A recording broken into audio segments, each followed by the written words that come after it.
Olá pessoal, nesse vídeo eu vou falar mais um pouco sobre este livro, Nascimento do Cristianismo, de John Crossan, destaca mais alguns pontos. Né?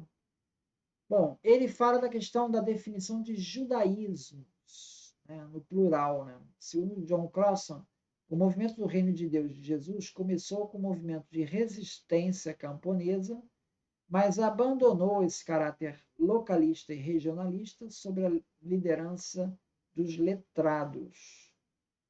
Joséfo ele se refere a esse grupo rebelde liderado por Judas Galileu como quarta filosofia. É possível que Barrabás, está lá junto de Jesus, né, no julgamento, ele fosse um integrante de um desses grupos rebeldes contra Roma. Segundo Crossan, muitos estudiosos falam agora sobre judaísmos, no plural, em vez do singular. A palavra enfatiza corretamente a pluralidade e diversidade dessa religião nos primeiros séculos da era cristã.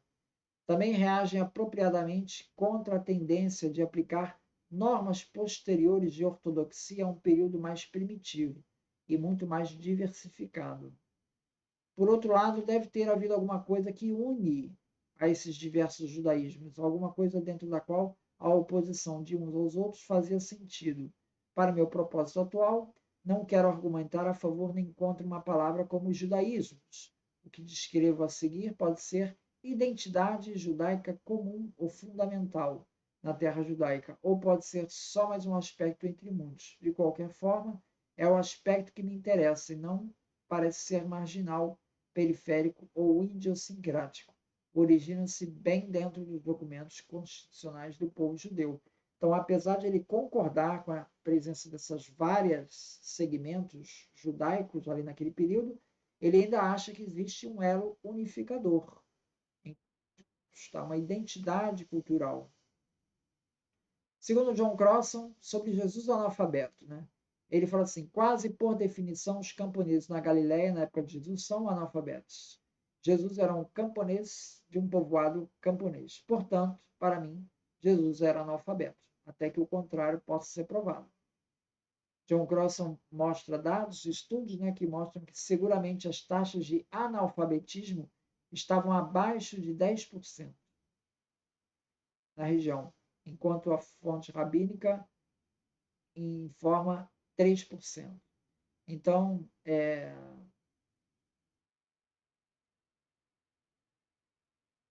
havia aí uma taxa grande de analfabetos. Né? A grande maioria era analfabeta, menos de 10%, 3%. Agora, é interessante como é que você tem referências de escolas, de rabinos que mandavam seus filhos, né? E, no entanto, essas taxas estão baixas ainda de alfabetização. Sociedades beneficentes funerárias. Crossan fala de uma sociedade beneficente de Lanúvio, que foi fundada e patrocinada por um magistrado local chamado Lúcio Rufo e dedicada à deusa Diana, divinizado, sendo um grupo autorizado pelo Senado Romano. Os estatutos dessa sociedade foram encontrados em 1816 em Lanúvio, fora dos limites de Roma.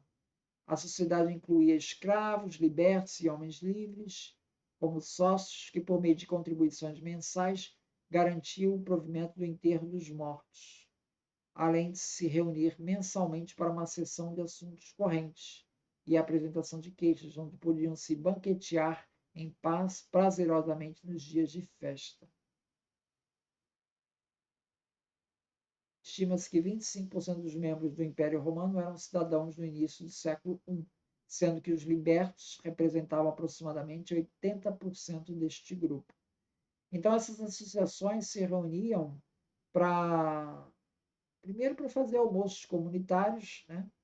E depois também com o objetivo de garantir o auxílio funerário, dar um enterro digno para essa pessoa quando ele morresse.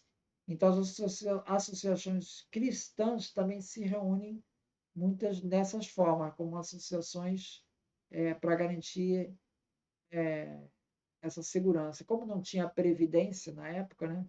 Então essas associações davam um mínimo de garantia para essas pessoas. Outro ponto que ele vai destacar são os códices cristãos, né?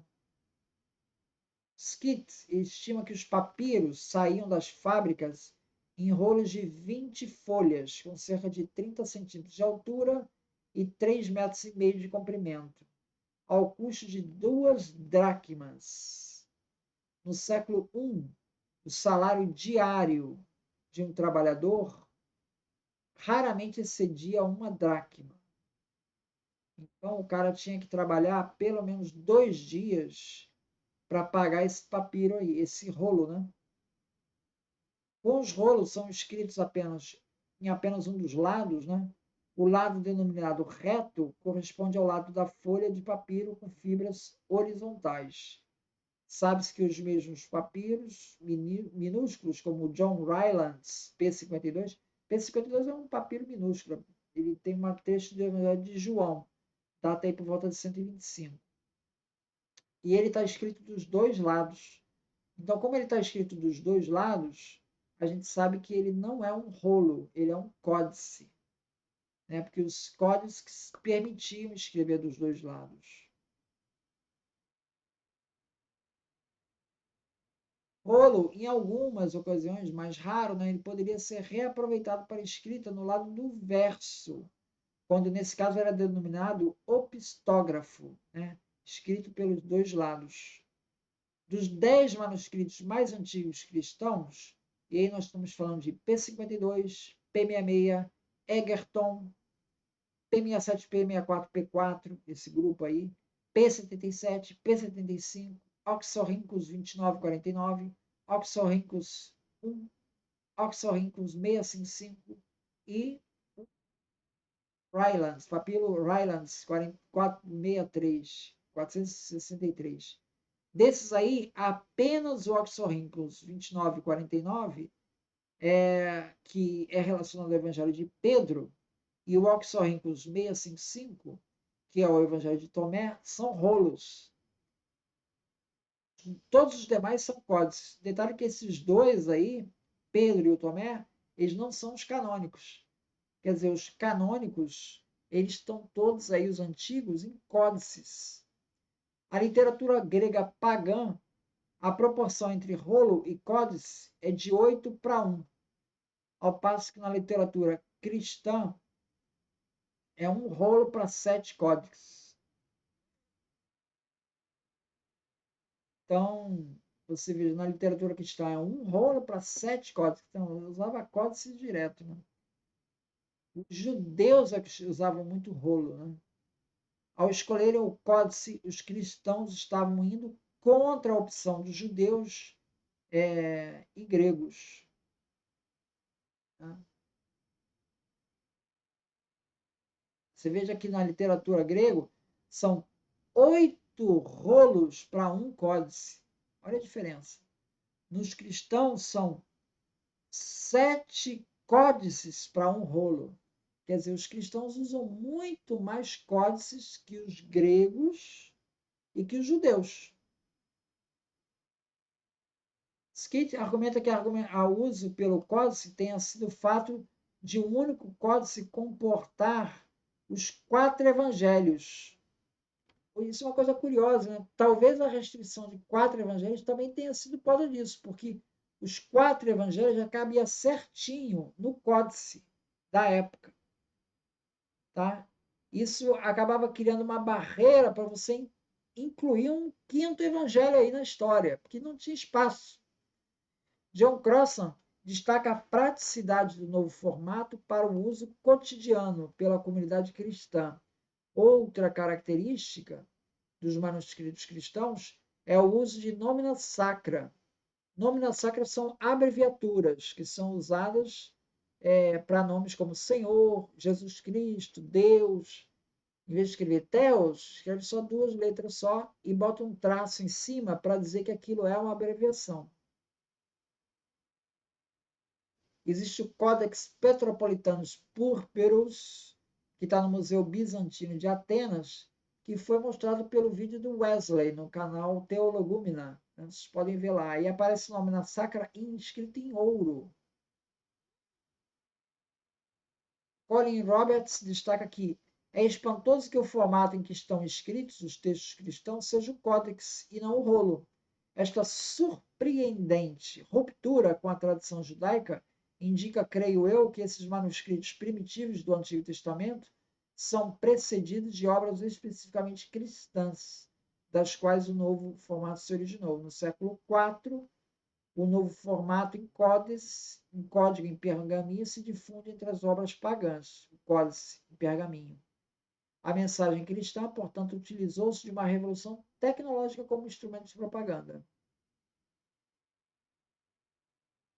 Talvez Roma ou Antioquia fossem centros de produção de manuscritos cristãos, o que poderia explicar essa uniformização da nómina sacra e dos códices. Ou seja, novamente, talvez esses códigos tenham contribuído para a centralização da igreja em Roma, porque lá teria uma central de cópias. Então, essa atividade que era importante, né, se tornou importante da distribuição da escritura. Isso acabou contribuindo também para evitar a formação de muitas variantes do texto, porque a coisa era centralizada lá. E acabou padronizando o uso de códex e de nómina sacra. Então veja que os cristãos estão se usando de uma inovação tecnológica para se diferenciar dos judeus.